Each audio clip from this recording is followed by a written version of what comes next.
নওগাঁ থেকে প্রায় 1000 কোটি টাকার আম নষ্ট হয়। একটা ঝড় হলেই 1 টাকা 2 টাকা কেজি দরে আম কেনার লোক থাকে না। উন্নত বিশ্বে বিশেষ করে থাইল্যান্ড, ভিয়েতনাম, ইন্ডিয়া তারা কিন্তু প্রচুর পরিমাণে কিন্তু ফল, সবজি এগুলো কিন্তু প্রক্রিয়াজাত করে। চায়না তখন মাথায় আসলো যে এই ফলগুলো কিভাবে প্রক্রিয়াজাত করা যায়। তখন একটা আর্টিকেল পড়লাম ইউনিভার্সিটির, আমাদের শেরেবাংলা কৃষি ইউনিভার্সিটির মাসুদ রানা পলাশ স্যার। ওনার একটা ইনোভেশন ছিল যে মাছ শুকানোর জন্য এরকম স্মার্ট ড্রায়ার তুমি তৈরি করছে। স্যারের সঙ্গে যোগাযোগ করলাম। স্যার বলল যে না, আম শুকানো যাবে, প্রক্রিয়াজাত করা যাবে সবজি। তখন স্যারের সহায়তায় সাউ স্মার্ট ড্রায়ারটা এস্টাবলিশ করি। এটা একটা হাইব্রিড একটা স্মার্ট ড্রায়ার, হলো সাউ স্মার্ট ড্রায়ার আমরা বলি। এটা শেরেবাংলা ইউনিভার্সিটির একটা ইনোভেশন। এটাতে আমরা এখন শুকাচ্ছি মেইনলি, যেহেতু আমের সিজন আমাদের চলছে, যে আমগুলো আমরা পাকা বাগান থেকে হারভেস্ট করি, সেই পাকা আমগুলো দিয়ে আমরা কোনো কেমিক্যাল, কোনো প্রিজারভেটিভ, কোনো অন্যান্য উপাদান ছাড়াই কিন্তু ফুল একবারে ফ্রেশ আমরাই, শুধু আমরা পাকা আমটাই পাল্পটা দিয়েই এই আমসত্ত্বটা আমরা বানাচ্ছি। পাশাপাশি আমরা কিছু লেমন গ্রাস শুকাচ্ছি এখানে। আমের আগে আমরা সারা বছর অন্যান্য ফল, সবজি, বিশেষ করে টমেটো, সময় টমেটো, আমাদের বাগানে যে কলা হয়, কলার পাউডার আমরা করি শুকিয়ে। আমাদের বাগানে নিমের গাছ আছে, অনেক নিমের পাতা আমরা পাউডার বানাই। তারপরে আমরা অর্জুন গাছ আছে এখানে, অর্জুনের পাউডার বানাই। তারপরে করলা আমরা ড্রাই করি এখানে। কপি সময়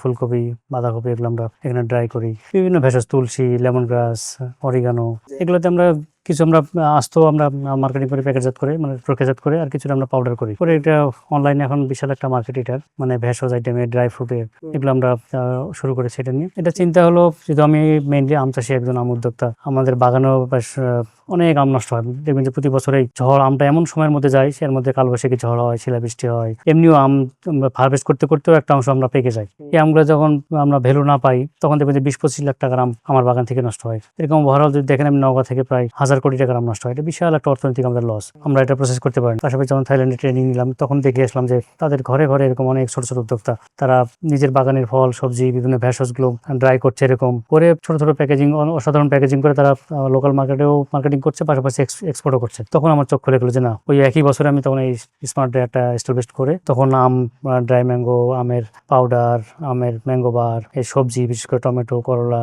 মিষ্টি কুমড়া, তারপরে বিভিন্ন ভেষজ, নিম, অর্জুন, তুলসী, সজনে পাতা, কলা, এগুলো তখন প্রসেস করা শুরু করলাম। চাহিদা, প্রচুর চাহিদা।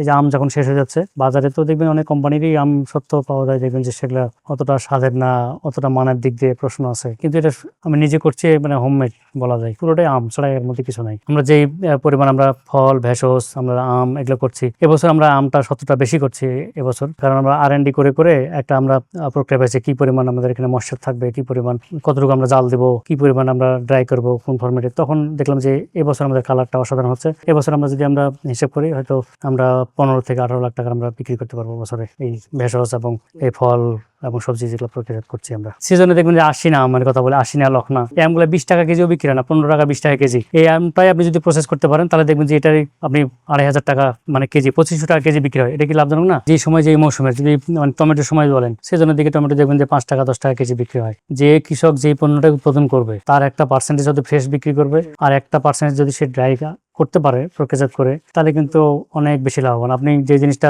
10 টাকায় বেচবেন, সেই 10 কেজি জিনিস দিয়ে আপনি 1 কেজি বানায় আপনি 3,000 4,000 টাকা কেজি বেচতে পারবেন। নতুন করতে চাইলে তো তারা, আমাদের দরজা খোলা আছে। এরকম সারা দেশ থেকেই আমাদের কাছে উদ্যোক্তারা আসেন, আগ্রহী, যারা কৃষিতে আসতে চান, আমাদের কাছে পরামর্শ নেয়। আমরা ভালো বুদ্ধি পরামর্শ দিই, বিভিন্ন টেকনিক্যাল জিনিস আমরা হেল্প করি, কারিগরি সহায়তা দিই।